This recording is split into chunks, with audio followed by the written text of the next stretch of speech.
Bienvenida familia nocturna a esta oscura fogata de historias en Hablemos de lo que no existe. Hoy, en el episodio 321, hablaremos de 3 simples cosas: duendes, fantasmas y diablitos. Pero antes de iniciar, permítanme decirles a ustedes, mi querida familia, que invoco a la familia nocturna para que se haga presente aquí en los comentarios y pongan, por favor, narrador, la familia nocturna va por el 2026.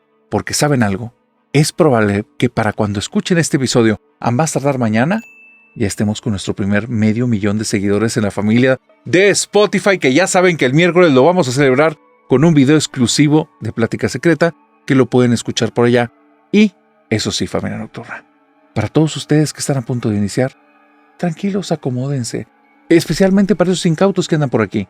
Vayan por algo de tomar y algo de comer, pero de preferencia, no se les ocurra apagar la luz, porque estamos a punto de iniciar con una oscura fogata de historias.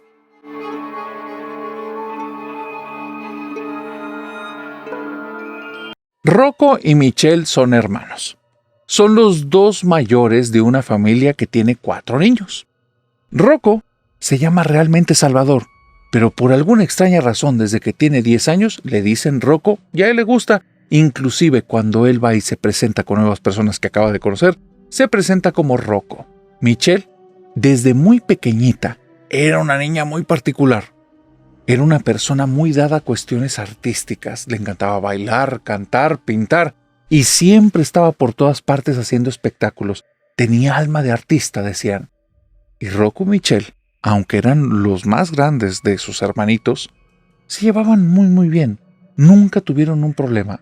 Rocco tenía esta parte artística, pero la tenía más callada. Le gustaba hacer bocetos, pequeños dibujos en una libreta que nadie sabía que tenía por ahí, más que Michelle.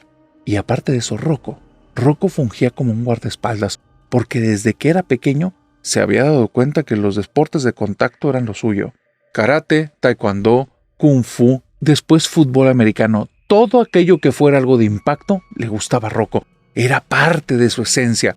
No era un tipo agresivo, pero era un tipo que cuando entraba a un terreno de juego o entraba en una competencia, lo daba el todo por el todo. Pero eso sí, si querías ver verdaderamente el lado oscuro de Rocco, atrévete a molestar a Michelle. Porque donde a algún tipo se les ocurriera molestar a su hermanita, ibas a ver la furia de este tipo. Y eso sí, este tipo desde que tenía 13 años no era cualquier personilla. Este sujeto cuando tenía 13 años medía 1,85, sumamente alto, tremendamente fuerte, no llenito, no ponchado, fuerte. A él le encantaban los deportes de contacto y dedicaba gran parte de su día a hacer ejercicio. En cambio, su hermanita Michelle, chaparrita, 1,62, delgadita, siempre sonriente, pero también, con cualquier cosita, Michelle tocaba fibras sensibles. Y que Rocco la viera llorando, no, al tipo instantáneamente veías cómo cambiaba de color, de un blanco que era su color particular, a un rojo colérico que no querías ver ni en tu peor pesadilla. Ellos desde pequeños tenían una relación preciosa. Para él, su hermanita, era prácticamente la persona a la que tenía que proteger, y también su confidente. Para ella, él era el amigo y el guardaespaldas. También en muchos momentos Rocco era muy divertido. Porque cuando Rocco quería ser artista era tan malo que Michelle soltaba carcajadas y tenían una relación preciosa. Los papás siempre los presentaban y siempre decían, ellos 2 son hermanitos, no son amigos, pero se llevan como los mejores amigos. Y siempre Rocco y Michelle se volteaban a ver y con mucho orgullo movían la cabeza de arriba para abajo. Te cuento todo esto para que entiendas que el tipo de relación que se desarrolla cuando pasas muchos años con algo tan cercano, tan íntimo, tan unido, es casi como una lectura de mente. A veces Michelle no ocupaba terminar las frases y Rocco ya sabía lo que quería decir. Rocco no necesitaba decir una sola palabra porque a veces con su propia cara, el movimiento que tenía o el tipo de respiración o la vista que ponía de esos ojos que de repente entrecerraba, Michelle entendía perfectamente qué estaba pensando. Ambos muy inteligentes, ambos muy sociables, pero estaban el uno para el otro, los grandes amigos. Cuando ellos cumplen entre 13 y 15 años, ocurre una situación en la familia que es muy difícil.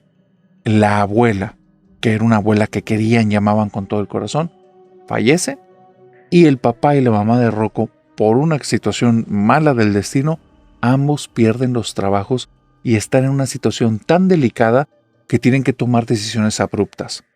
La abuela, cuando fallece, no deja un testamento. Lo bueno es que las hijas de la abuela y los hijos de la abuela son tíos tan lindos y tan buena onda y están tan unidos y también no tienen necesidades en ese momento que hablan con los papás de Rocco y de Michelle y les dicen: váyanse a vivir a casa de la abuela. No se preocupen, repónganse la casa que ustedes tienen, véndanla y sigan pagando los estudios de los muchachos. Para este momento, Rocco y Michelle ya no son los únicos, tienen otros 2 hermanitos, pero en esta historia vamos a hacerlos un poquito a un lado porque no les ocurrió nada de lo aterrador que vivieron Rocco y Michelle este día. El día que la familia se va a mudar a la casa de la abuela, lo que hace Rocco es adelantarse a todos. Se va con un par de escobas, se va con un montón como de mantitas y de pañuelos y paliacates que se los pone en la cabeza a la altura de la nariz y otros arriba del cabello, y va a hacer una limpia tremenda en esa casa porque la última vez que fue 3 años atrás, la casa tenía bastantes telarañas y no iba a permitir que Michelle estuviera teniendo pesadillas en la noche. Así es que él llegó muchas horas antes y comenzó a hacer una limpieza tal que empezó a sacar una cantidad de polvo, una cantidad de telarañas, y empezó a darse cuenta que ese trabajo parecía infinito porque llevaba ya 3 horas y no había pasado de la primera habitación de la casa, que era como un tipo de antecomedor, una zona bastante grande para recibir invitados, porque tienes que saber algo. La casa de la abuela es muy antigua y es muy grande. Es una casa alargada. Entras y de tu mano derecha, luego vas a ver las escaleras que dan al segundo piso. El problema es que ese pasillo del segundo piso parece infinito y en las noches es peor, porque en ese pasillo en las noches hay muy poca luz. Hay un par de focos, que quién sabe qué tecnología es, porque cada vez que ponen uno, se funde casi en instante. Entonces el pasillo es largo y sumamente oscuro. Arriba está la habitación principal, que es justo la que está enfrente de las escaleras, pero es una habitación muy extraña en forma de L, enorme, muy grande. Y después, a mitad del pasillo del lado derecho, hay un bañito. Un baño completo, pero es muy pequeño, es muy incómodo, nadie le gusta usar. Aparte tiene una sensación desagradable. Es como si siempre lo estuviera usando alguien. Aun cuando el lugar está seco y lleno de polvo, se siente como si alguien lo acabara de usar. No te lo sé explicar, pero Rocco me lo dice así, narrador. Cada vez que yo iba a ese lugar y me metía, no era agradable la sensación. Era como estar haciendo la limpieza al lado de alguien que ni conozco ni sé por qué está ahí y hace que voltee cada rato a uno y otro lado. Pero el lugar es tan pequeño que sé que no hay nadie, pero hay una sensación de que alguien está ahí, que alguien acaba de utilizarlo o que alguien acaba de salir y que todavía está su esencia. Es algo desagradable. Al final de ese pasillo, que parece eterno, hay una lavandería en el segundo piso, pero es una lavandería, narrador, que tardamos meses en empezar a utilizar porque da miedo.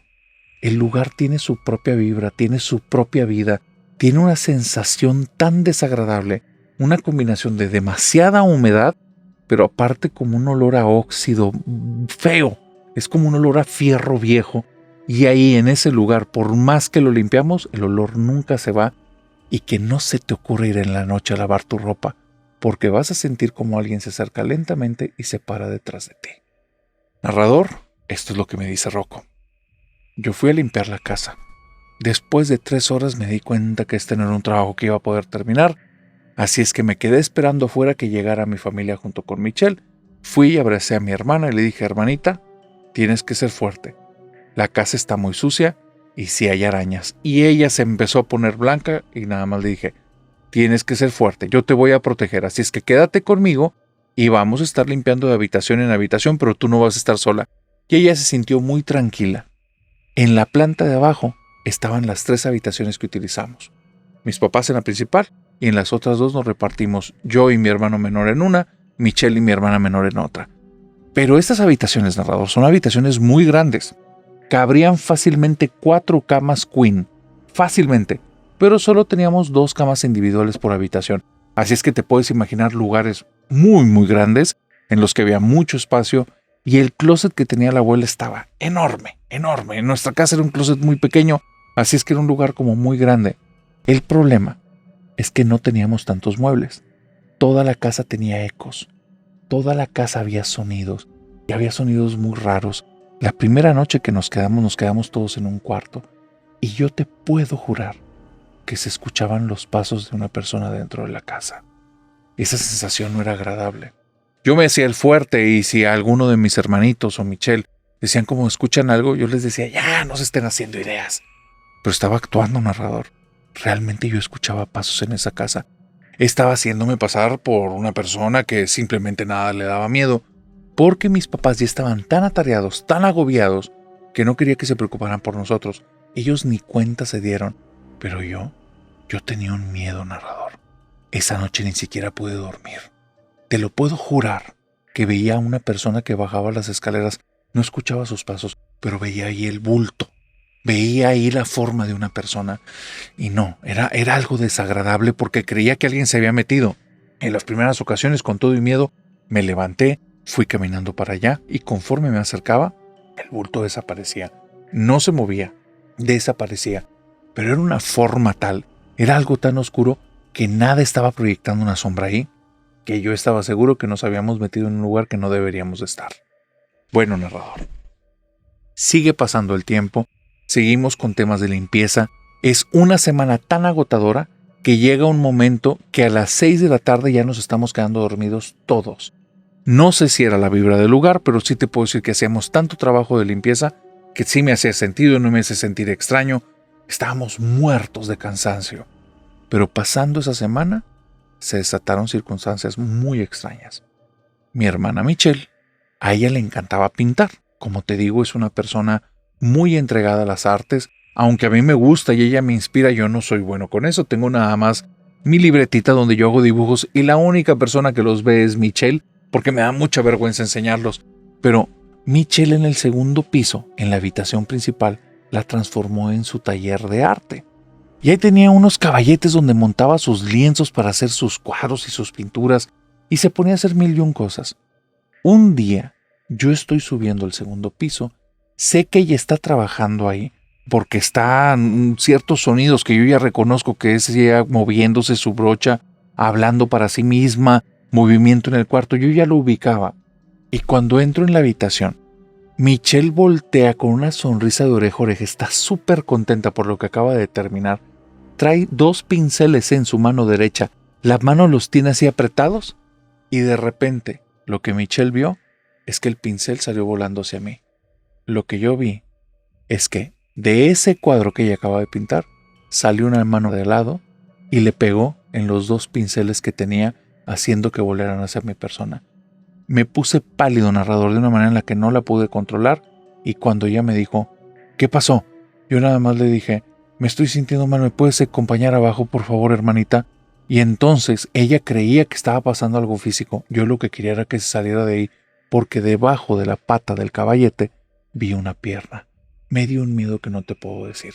No sé cómo eso pueda suceder, no tiene nada de sentido en mi cabeza. El caballete que tiene mi hermana, no estás hablando que sean unas patas anchas, estás hablando de patas delgaditas, pero solo se veía la mitad de la pierna saliendo de ahí. Me dio un miedo tremendo. La mano esa que le pegó, le perdí la vista, obviamente no le estaba siguiendo, estaba muerto de miedo, pero ahí no había nada más que ese pedazo de pierna detrás del caballete. Me bajo con mi hermana, yo pienso que todo está bien, pero desde ahí yo ya sé que en esa casa ocurren cosas muy extrañas. Empiezan a pasar los días y las semanas. Siempre ruidos. Hay un ruido de repente de un cascabel y mi mamá dice que es un gato. Un gato que no tiene por qué sonar dentro de la casa, pero solo suena en el segundo piso y viniendo de la lavandería hacia el cuarto en el que trabaja Michelle. Mis hermanos están asustados. Dicen que ya en varias ocasiones han sentido cosas raras en la casa. Dice mi hermano menor y mi hermana menor que ellos no les gusta cambiarse con la puerta abierta porque cuando están ahí y se están cambiando, sienten que alguien entra y se han volteado para decir, hey, me estoy cambiando, y no hay nadie ahí. Los dos me contaron la misma historia, pero no estaban juntos. Era exactamente lo mismo, días diferentes, y no dejé que el otro escuchara la historia del otro para que no se sugestionaran, pero yo ya sabía que había un invitado indeseable en la casa. Mi mamá decía que por algún lado se estaba metiendo el gato. Lo que yo no le dije a mi mamá es que yo revisé todas las ventanas y en la mañana es parte de mi tarea, voy y las cierro y les pongo algo para que no se muevan, pero hay una ventana, narrador, que todos los santos días amanece abierta. Pero te digo cuál es el problema. Del lado hacia afuera tiene barrotes. Después de los barrotes hay una tela mosquitera, de esta que es para espantar moscos. La tela está metida con unos tornillos, pero los tornillos están con una herradumbre tal que no los he podido quitar. La tela está durísima, es inamovible, es de fierro. Esa ventana es la que se abre. Si alguien la está abriendo, es por dentro. La casa, y estuve buscando que haya cuartos ocultos porque la casa tiene una forma muy rara. No hay cuartos ocultos, no hay forma que una persona se esté escondiendo ahí. En esa casa yo estaba seguro que había ánimas. Lo que no sabía es que probablemente no eran ánimas del purgatorio, sino tal vez espíritus del infierno. Siguen pasando los días. En ese tiempo yo tenía mi Nintendo 64 y como te puedes imaginar yo lo jugaba como un loco, como un obsesionado, y de eso me servía mucho como para desconectarme. Había una televisión que compartíamos en la sala, mis hermanos no eran tan afectos a ver televisión y a jugar, y mis papás acababan de conseguir trabajo en diferentes lugares, entonces para ese momento en muchas ocasiones yo me encontraba solo en la sala. Mis hermanos eran personas súper aplicadas en ese tiempo, pero como te digo súper aplicados, eran los niños que cualquier papá quisiera. Todo el tiempo estaban pensando en sacar en buenas calificaciones, chicos muy disciplinados, muy conscientes, y entonces no necesitaban que nadie los estuviera arriando para hacer su tarea. Ellos iban a hacer su tarea y aparte se dormían temprano. 10 de la noche, los dos hermanitos ya estaban pero dormidos. Michelle se desvelaba en muchas ocasiones haciendo cuadros o haciendo pinturas, porque ella decía que iba a ser una gran pintora y una gran actriz en el futuro. No lo dudábamos, en ese tiempo estaba a punto de entrar en la carrera y yo, por mi cuenta, tuve ahí un problemita con unas materias, así es que tuve como un semestre sabático y en ese semestre sabático estaba ayudando en cosas del hogar, pendientes que tenían, trabajos eventuales y me empecé a dormir tarde en esa casa. Michelle y yo nos dormíamos más o menos a esa hora. 12, 1 de la mañana, para que te des una idea. Para este punto, todos en la casa están dormidos excepto Michelle y yo. Y fue un día de estos, no me acuerdo exactamente cuándo, que pasó lo que estoy a punto de decirte, que hasta el día de hoy hace que la piel se me ponga chinita. Yo estoy abajo. Cuando estoy abajo, estoy jugando mi Nintendo 64, no me acuerdo ni qué juego, pero estoy ahí. Yo estaba muy clavado, muy enfocado, casi como si fuera mi trabajo. Y de repente escucho unos pasos que vienen desde las escaleras y vienen muy lento y se tardan mucho en bajar.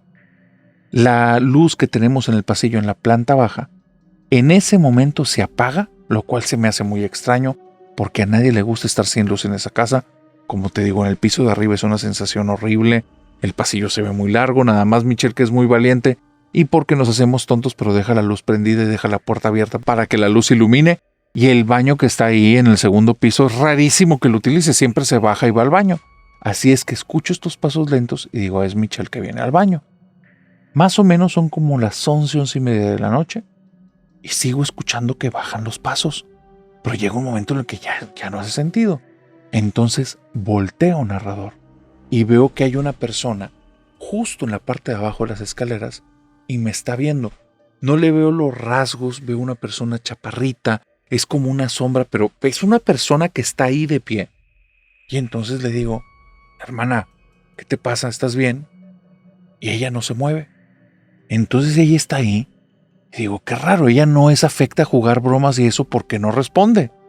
Voy a agarrar el celular para iluminarla porque te digo que la luz del pasillo se fue, pero no fue algo que me asustara, simplemente se fue.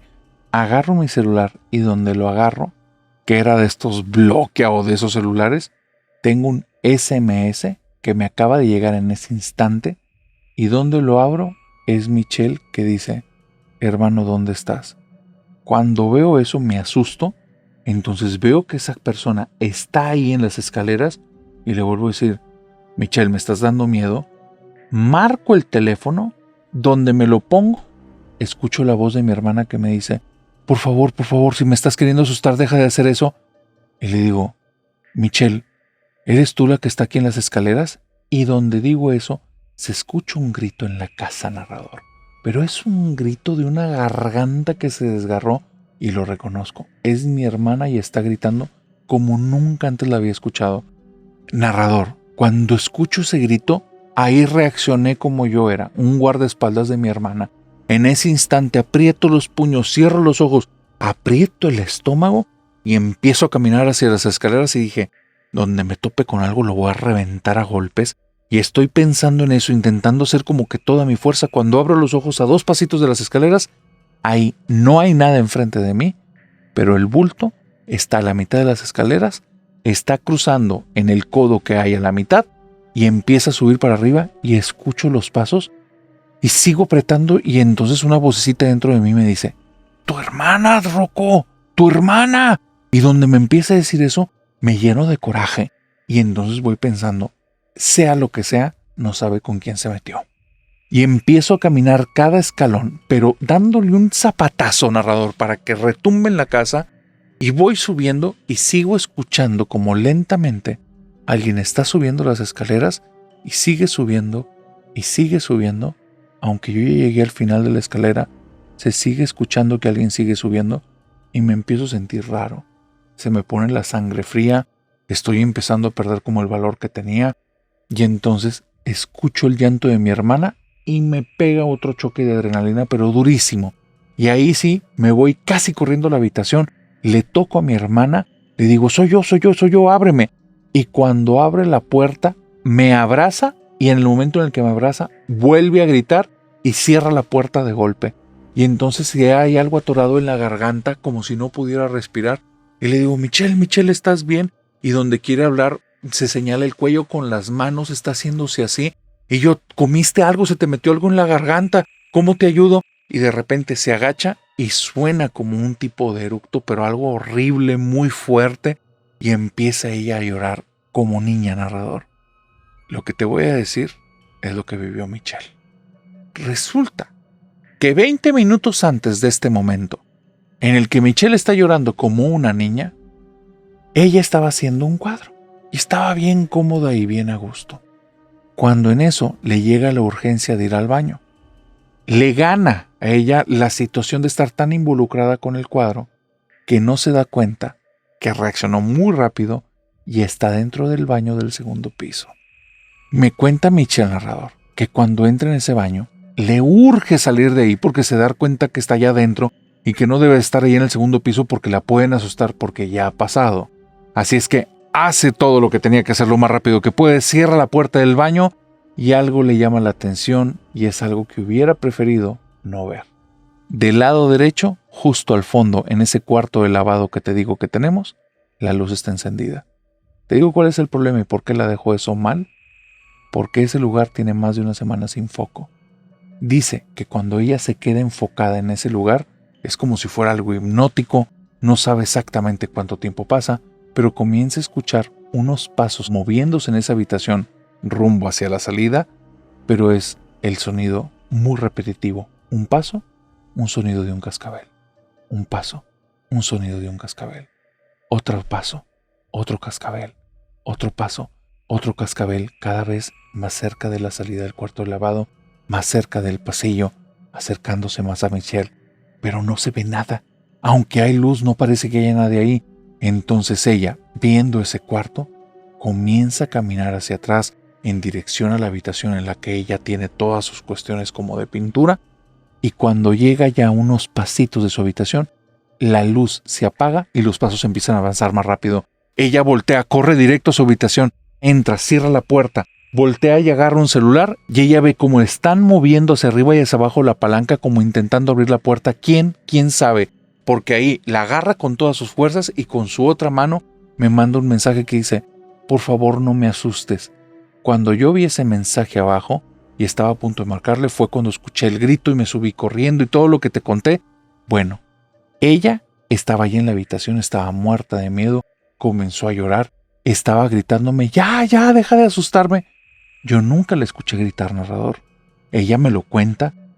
Yo nada más escuché el grito.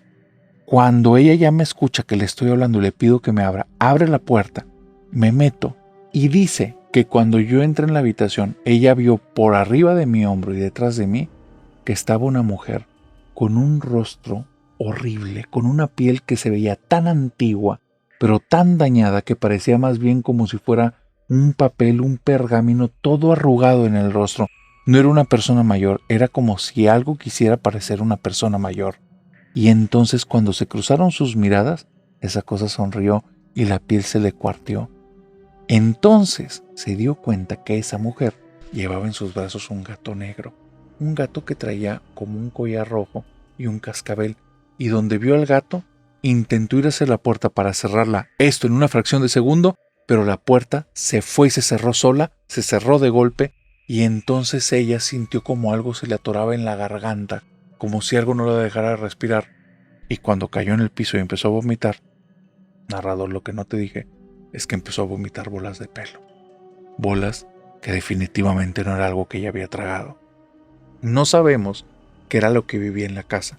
Lo que nos enteramos después es que a mi abuela y a mi abuelo los asustaban y decían que esa parte de la casa les pertenecía a los diablitos.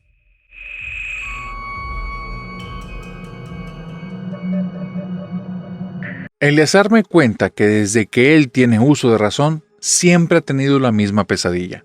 La pesadilla es de un hombre que es totalmente oscuro, que pareciera que estuviera hecho prácticamente a lápiz, porque los ojos son blancos pero parecen más bien un círculo en el que no hay pintura, no tanto que emanen luz, sino como si fuera algo escrito o dibujado sobre un papel.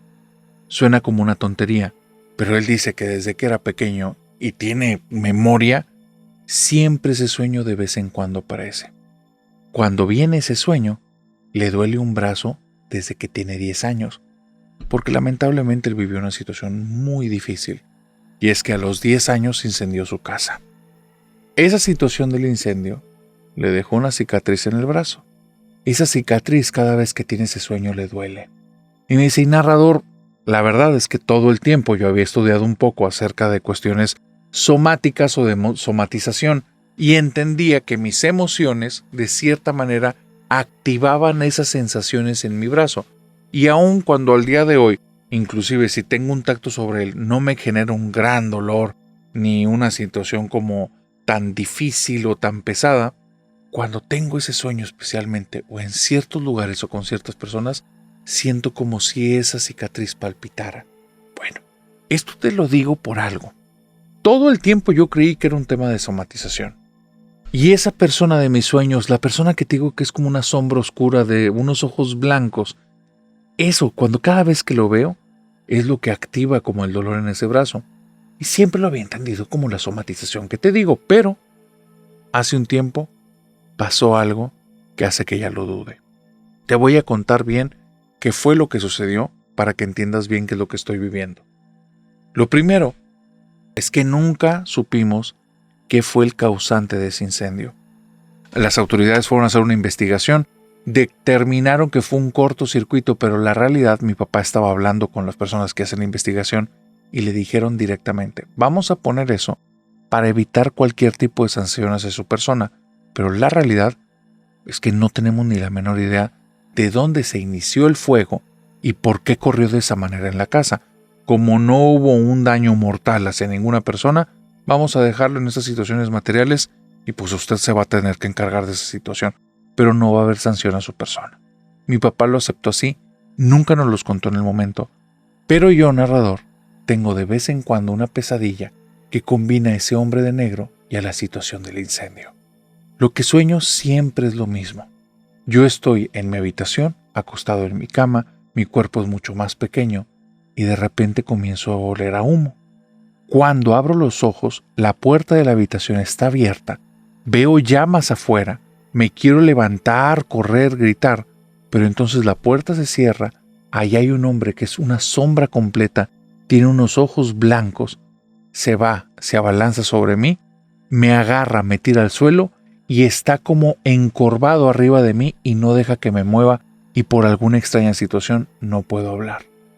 La puerta se abre, eso lo sé porque lo escucho a mi papá gritando mi nombre, corriendo por todas partes y veo por el rabillo de mi ojo que sus pies pisan justo al lado de este hombre, pero pasa al lado de mí, yo le quiero decir, papá, estoy aquí, por favor rescátame, pero no hace eso, no puedo hablar, no me ve, o algo sucede porque mi papá sale de la habitación va corriendo a otra habitación y nada más dice, no lo encuentro, sal.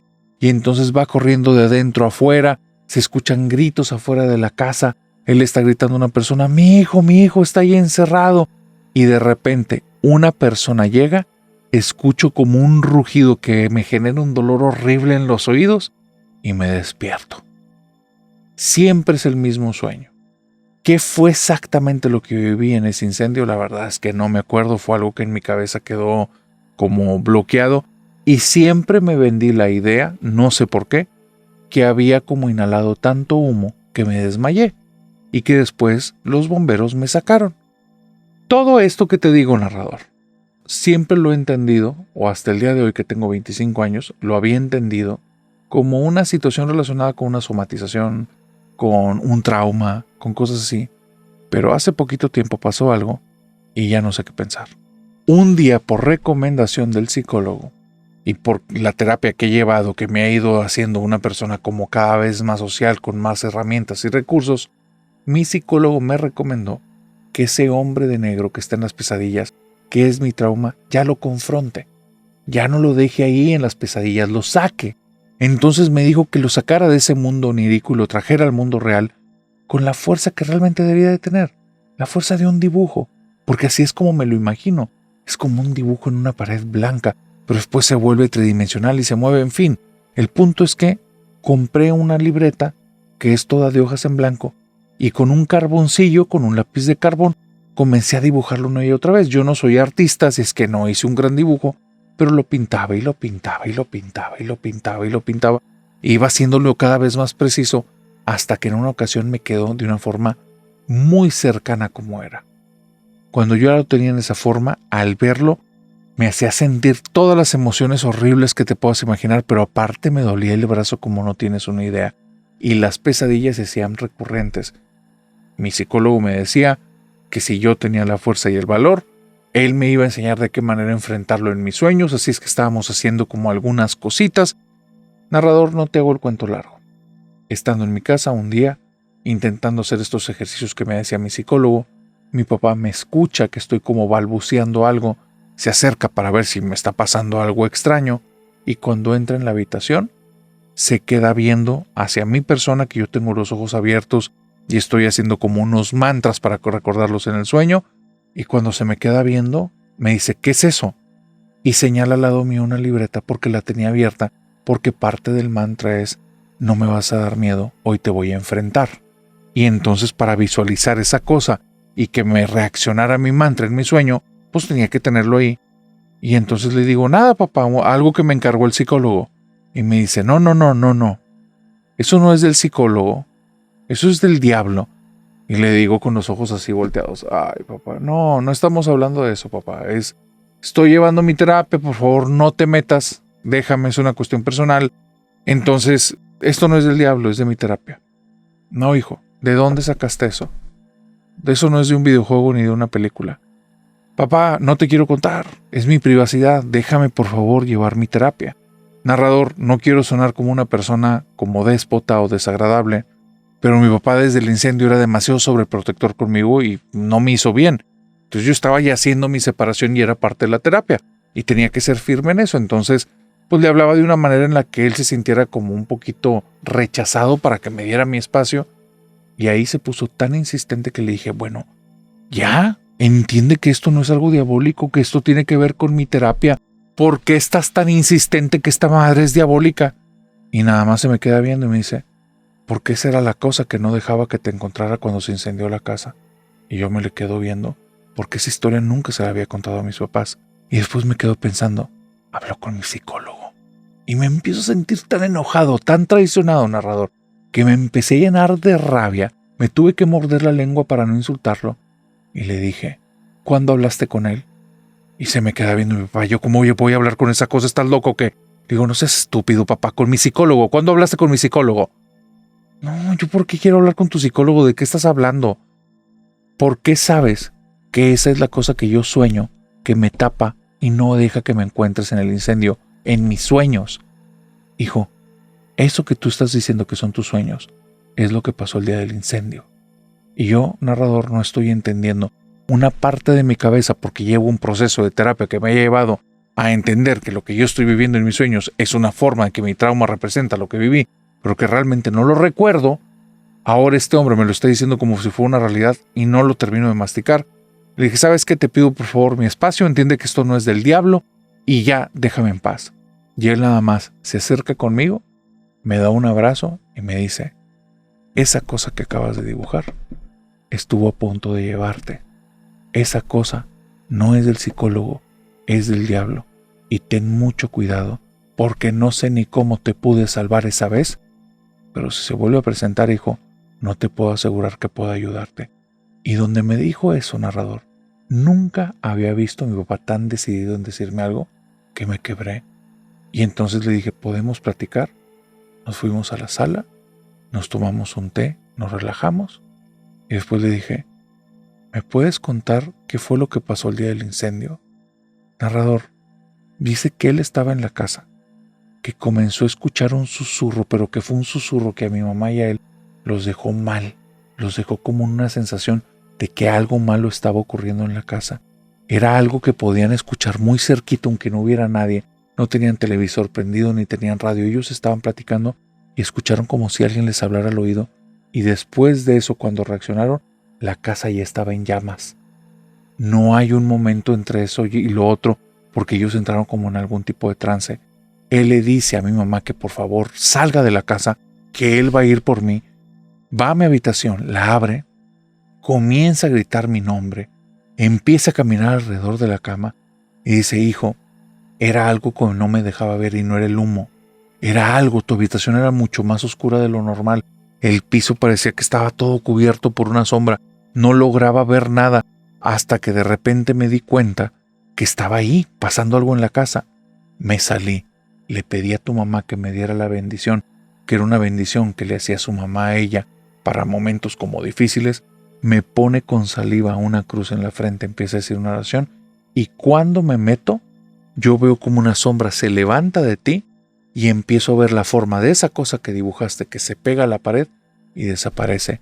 Y mientras hacía eso, sonaba algo como si fuera algún tipo de bestia, de animal que estaba rugiendo. Nada más llegué, te levanté y cuando te levanté te me desmayaste en los brazos. Para ese momento, hijo, tienes que saber una cosa. En tu habitación no había llamas y tu brazo lo tenías todo quemado. Te sacamos de ahí. Ni tu mamá ni yo presentamos ningún signo de habernos quemado. Cuando te vieron los paramédicos, no pasó nada porque lo que traías del brazo lo podían tratar. Y por eso me ayudaron los policías, porque se dieron cuenta que yo me había vuelto a meter a la casa para sacarte y eso le dieron un valor. Nunca le había contado a nadie la cosa que vi en tu habitación. Y ahora que veo que le estás dibujando y me dices que es del psicólogo, solo quiero decirte, ten cuidado. Esa cosa no es del psicólogo, es del infierno.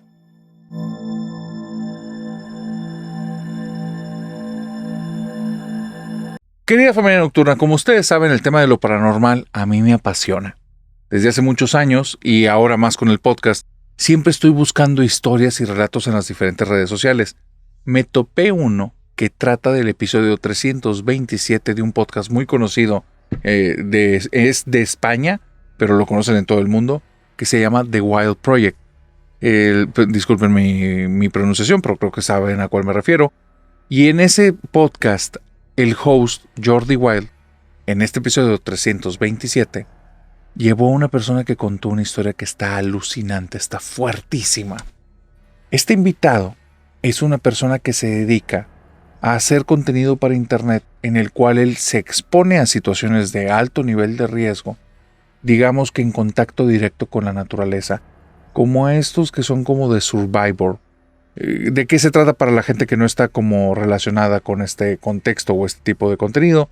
Es que una persona con la menor cantidad de elementos que pueda llevar, te estoy hablando que a veces ni siquiera ni una mochila, ni una cantimplora, ni agua, va a intentar sobrevivir una cantidad de tiempo estando directamente en algún lugar en el que no hay, ¿cómo se pudiera decir?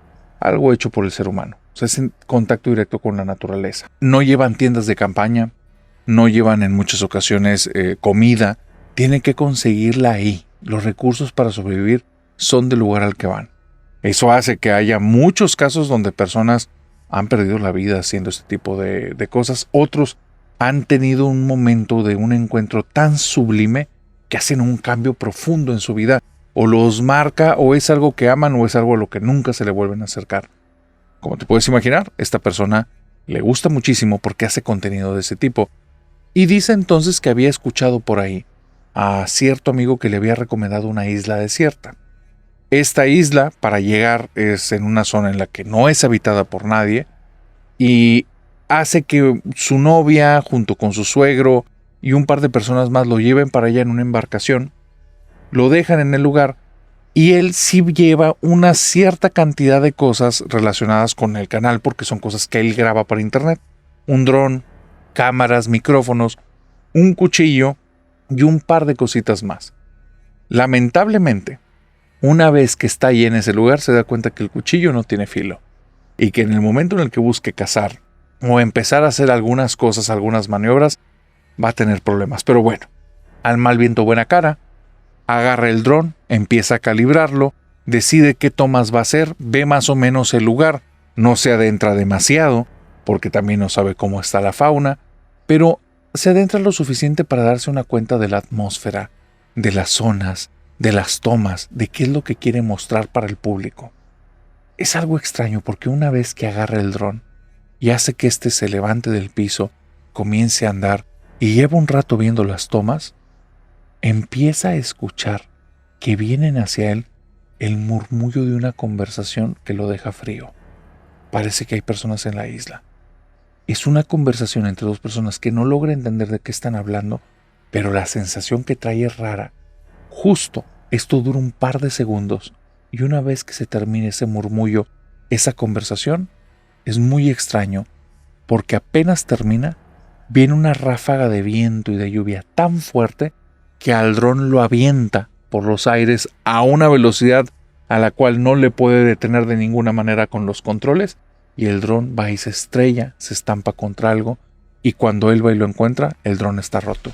Ya no va a haber tomas aéreas. Es un problema porque él va a estos lugares, arriesga su vida, le gusta esta actividad, pero también está buscando tener tomas y contenido para compartir en internet, para compartirlo en las redes. Ahora ya sabe que las tomas bellas, las tomas bonitas, los recorridos por el lugar no van a estar. Y bueno, no pasa nada, otra vez está en situaciones en las que realmente está en riesgo, así es que se queda pensando en el resto del equipo que tiene, las tomas que va a hacer, las grabaciones que va a hacer, pero también le da un poco de hambre. Con el cuchillo es donde se da cuenta cuando intenta pelar un par de cosas para hacer como unas lanzas y cuando va y agarra, pesca un pescadito por ahí, que no sé de cuál tipo sea, pero se da cuenta que el cuchillo no tiene filo y para cortar ese trozo de madera fue un problema. Para desescamar el pescado fue otro gran problema, pero al final dice, el pescado, el sabor que tenía era un manjar tan rico que se le olvidan los problemas de ese momento. Pero en el momento en el que termina el último bocado, algo extraño ocurre. Vuelve a escuchar por ahí un sonido de un viento. Junto con él, un murmullo. Es otra vez la conversación de hace un rato. Son dos personas que están platicando. Ahora sí, la piel se le enchina, se pone un poco alerta para ver por dónde van a venir estas personas, de qué están hablando, agudiza el oído, y en eso la conversación se detiene, se apaga, y en el momento en el que se apaga la conversación, viene un chaparrón. Una cantidad de viento tremenda junto con lluvia, pero tan fuerte, que apaga la pequeña hoguera que había hecho para cocinar el pescado, lo empapa por completo él, y también sus cosas tiene que ir a resguardarlas porque si no todo se va a echar a perder. Y entonces está en medio de eso, el chaparrón de repente se va y dice, esto está extraño, o sea, ¿de dónde vienen esas voces? Y está un poco inquieto, un poco incómodo. Cuando ya se está acercando parte de la tarde o parte de la noche, decide que es momento de hacer las tomas y las grabaciones de micrófono porque él solo se va a quedar 24 horas en ese lugar y en la mañana van a pasar por él. Y ahí, cuando está con su equipo, se desata una lluvia tal, pero antes de eso, escuchó el murmullo a través de dos voces que junto con un viento venían hacia él, y en el momento en el que pararon, vino la lluvia y pegó tan fuerte, pero tan duro, que se echó a perder su equipo. En ese momento él decide que es momento de irse de ese lugar. No va a poder hacer tomas, está arriesgando, y tiene que ser honesto consigo mismo. Esos murmullos Él ya ha estado en demasiados lugares donde no hay un solo ser humano, lugares donde no llega la luz, lugares donde estás realmente en riesgo, pero nunca se había sentido tan extraño y tan nervioso. Ahora sí sabe que en ninguno de esos lugares que había estado había pasado algo tan extraño. Esos susurros no es solo aire, son voces, voces que están ahí. Así es que va, toma un aparato que tiene, se puede comunicar con su novia, le pide que por favor vayan por él, que está el equipo dañado, que no va a poder hacer ninguna toma, entonces no vale la pena el riesgo.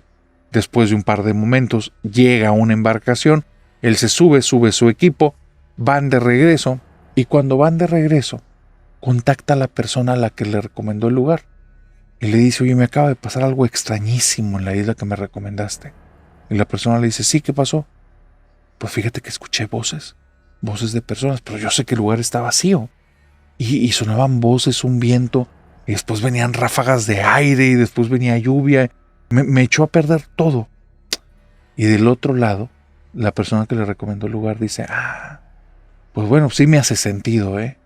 ¿Por qué te hace sentido que escuché voces? ¿No sabes cómo se llama la isla? ¿No te dije cómo se llama? No. Se llama la isla del Ahorcado. Dice, es una isla a la que, por alguna extraña razón, muchas personas iban para allá para ahorcarse, para desuscribirse. Entonces tal vez estuviste escuchando la conversación de los muertos.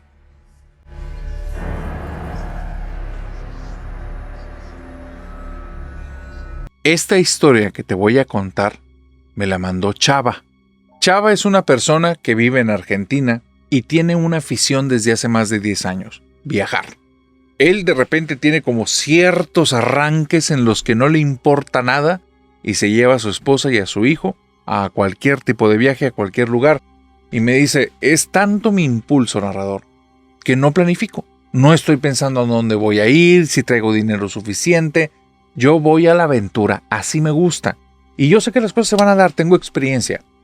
Ha habido ocasiones, y te lo voy a decir, y mi esposa no lo ha disfrutado nada, que estando en las vacaciones ya no tenemos nada de dinero, ni en las cuentas de banco, ni ahí en efectivo, y yo tengo que empezar a buscar trabajo para tener dinero para regresarme a mi casa.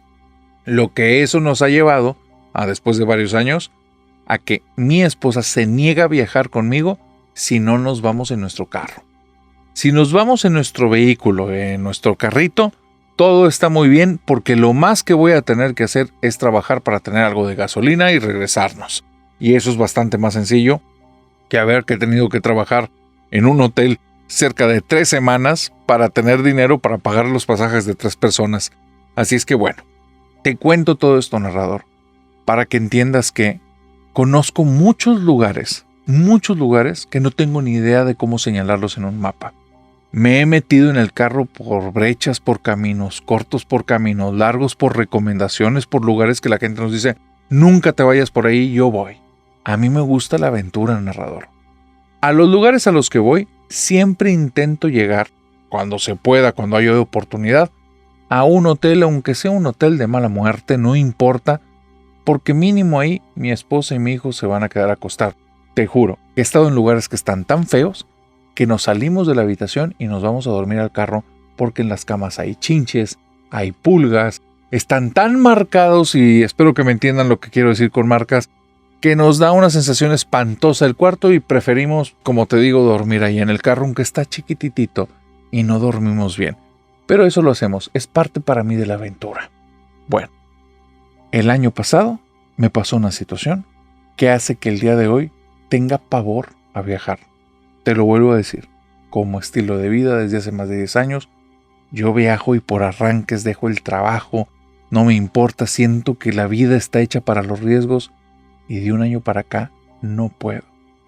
Pero estoy seguro que estoy justificadísimo por la razón y el problema es que no sé qué hacer, tengo miedo. Íbamos para un lugar en Argentina que se llama Corrientes. Para ese lugar nos habían dado un par de rutas por donde irnos unos amigos. En el camino, en cierto lugar, nos hicimos amigos de una pareja que también iban con una niña. Nuestros niños se llevaron tan bien que ahí en las conversaciones quedamos en que íbamos prácticamente la mitad de la ruta al mismo lugar y después ya cada quien iba a agarrar su destino. decidimos, porque íbamos a agarrar los dos como una carretera tipo de aventuras, que nos fuéramos mejor juntos.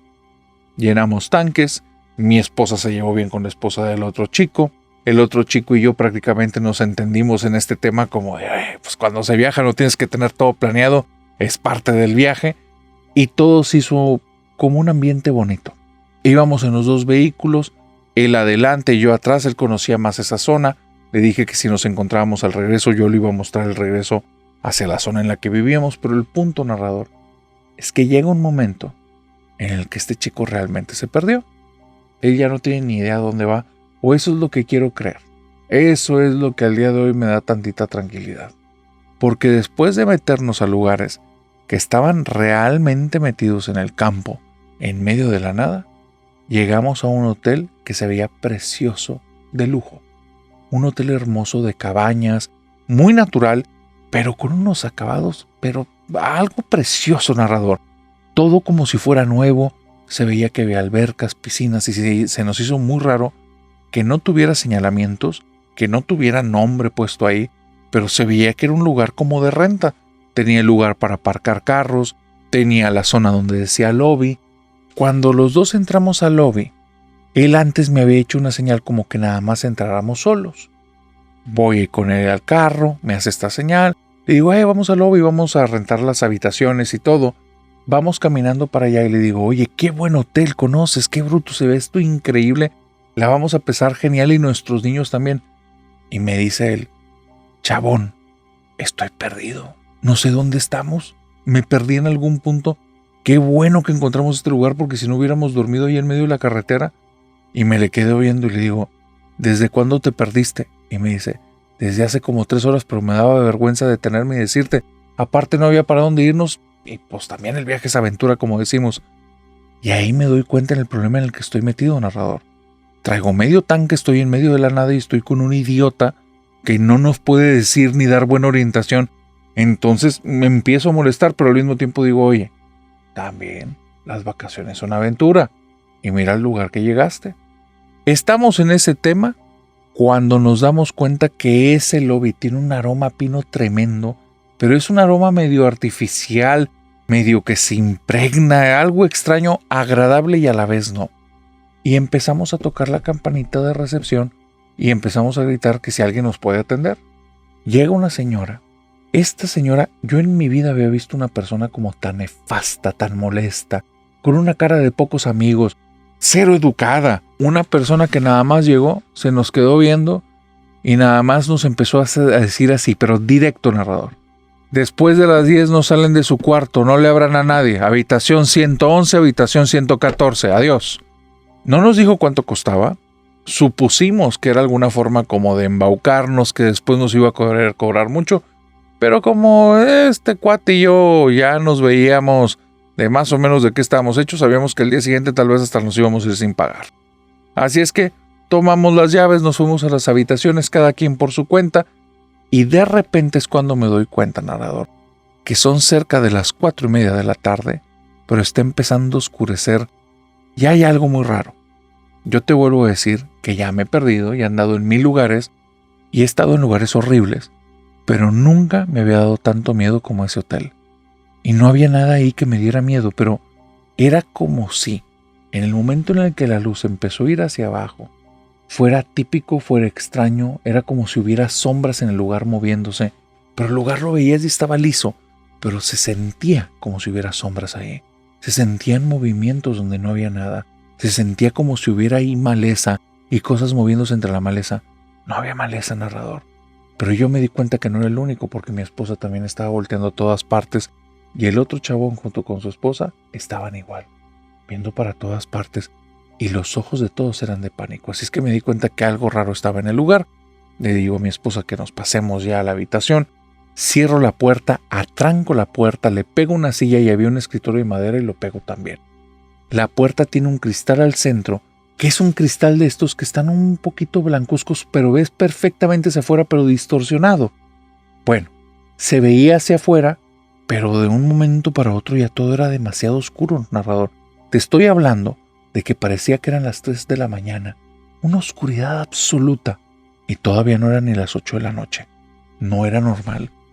Afuera yo estoy seguro que vi algunos faros, luces. No se veía nada. Adentro yo no sé si las luces tenían algún problema, porque sentía que había demasiados focos y la cabaña seguía estando muy oscura. La cabaña tenía 2 habitaciones, entrabas y del lado izquierdo había una puerta que te llevaba a una cama de tamaño bastante grande, no sé si era queen o king size, pero algo bastante grande. Yo llegué, me aventé sobre la cama, empecé a rodar y mi esposa me dice, a ti te encanta disfrutar antes de hacerte cargo de las cosas, hay que arreglar la habitación para nuestro niño. Nuestro niño tiene 4 años a punto de 5 y pues ya está grandecito para que él pueda mover sus cosas y mi esposa se molesta mucho que le diga eso. Así es que mira, yo seguí en lo mío acostado. De repente empiezo a escuchar algo afuera, como si alguien se acercara, como si pisaran el césped, como si hubiera maderas crujiéndose pero que se viene acercando. Me paro de la cama, camino hacia la puerta y veo que a lo lejos sí viene una sombra que se está acercando. Entonces volteo con mi esposa y le digo, oye, parece que viene la mujer que nos recibió. ¿Te molesta si salgo a hablar con ella porque también no nos trató bien y tengo hambre y no sé si van a servir algo de comer aquí o si hay teléfono? Y mi mujer, narrador, se me queda viendo y me dice, no salgas, se siente aquí algo raro. Y yo sí lo sentía, narrador, sentía como si esa cabaña no fuera una cabaña sino una prisión. Sentía feo, era desagradable. Volteo a la puerta y me da un miedo horrible porque veo la sombra aquí, como si fuera una persona asomándose a la habitación. Y entonces, molesto, abro la puerta y le digo, ¿qué te pasa? Y donde abro la puerta, narrador, y le digo, ¿qué te pasa? No hay nadie. Nadie. Logro ver apenas el primer escalón que estaba antes de la cabaña. Después de eso es una oscuridad absoluta. Cierro la puerta y se sigue viendo la persona asomándose hacia adentro. Narrador, no te quiero decir en lo que sentí. La piel se me pone chinita. Siento mucho miedo. Mi esposa me dice, está pasando algo raro. Volteo a la habitación donde está con el niño. Empiezan a parpadear las luces y se ven por 2 ventanas que alguien se acercó y están tapando las ventanas con su sombra. Narrador, le digo, hazte para acá. Donde sale de la habitación, las luces se apagan y se empiezan a escuchar cosas que están adentro de la habitación. No te quiero decir personas porque no sonaba eso. Sonaba como si algo se hubiera metido y estuviera caminando ahí, pero no se logra ver para adentro. Volteo a la mesita donde están las llaves de nuestro vehículo y las llaves salen disparadas, como si alguien las hubiera agarrado y las hubiera arrojado justo a esa habitación donde todo estaba en oscuridad, y yo empiezo a sentir un miedo horrible. Volteo a la habitación donde está la cama, quiero entrar y en eso veo donde una sombra pasa al lado de la puerta y se regresa. Una sombra, no una persona. Me le quedo viendo a mi esposa y le digo, nos vamos ya. Me dice, pero no tenemos llaves. Pues las consigo ahorita. Y me aviento dentro de la habitación, narrador.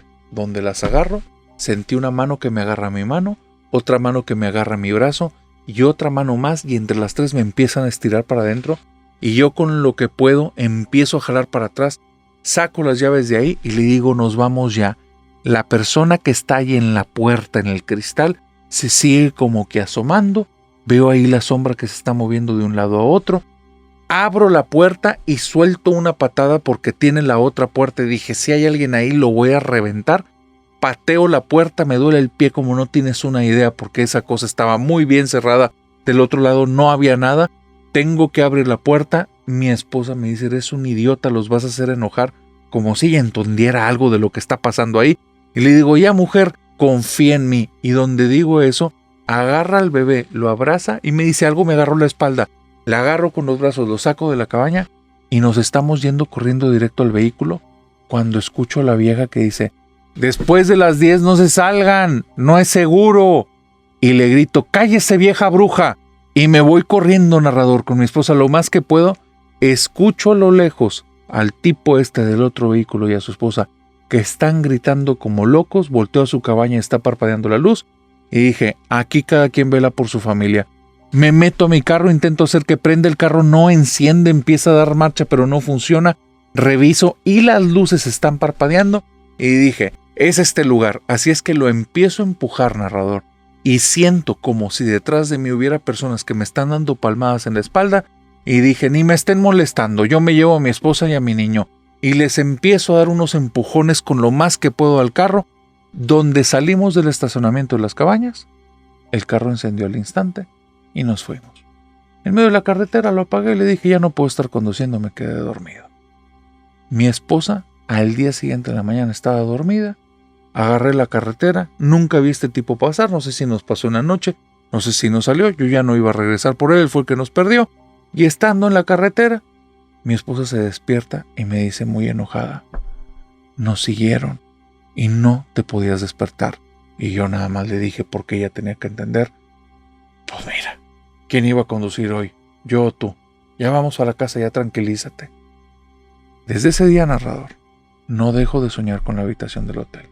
Mi esposa ya no me quiere acompañar, pero te voy a decir la verdad.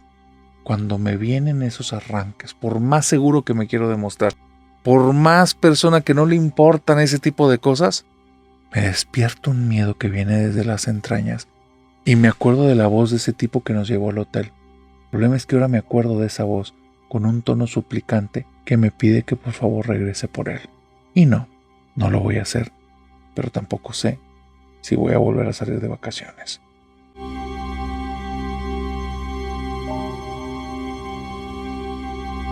Y con esta historia, querida familia nocturna, hemos llegado al final de esta oscura fogata de historias. Antes de terminar, permítanme decirles, si tú eres nuevo y lograste terminar la fogata de una, eso significa sin cortes, sin pausas, sin tener que haber tenido que mejor esperarte al día siguiente a que fuera de día, entonces ponme aquí en los comentarios, narrador, terminé de una, para que con eso, y suscribiéndote al canal y dándole a la campanita, o si estás en Spotify, siguiéndonos y dándonos las 5 estrellas, te dé la bienvenida a tu nueva familia, la familia más oscura y más chida de internet. Pero si tú eres de los que ya son parte de la familia nocturna, ya nos siguen en nuestras redes y están por el 2026, permíteme decirte que nos vemos el miércoles, porque vamos a tener el especial de 500,000 suscriptores, ya sabes, en una plática secreta que es exclusiva de la otra plataforma, la que antes solo era de audio y ahora también es de video, pero de aquí al miércoles te deseo que tengas dulces pesadillas.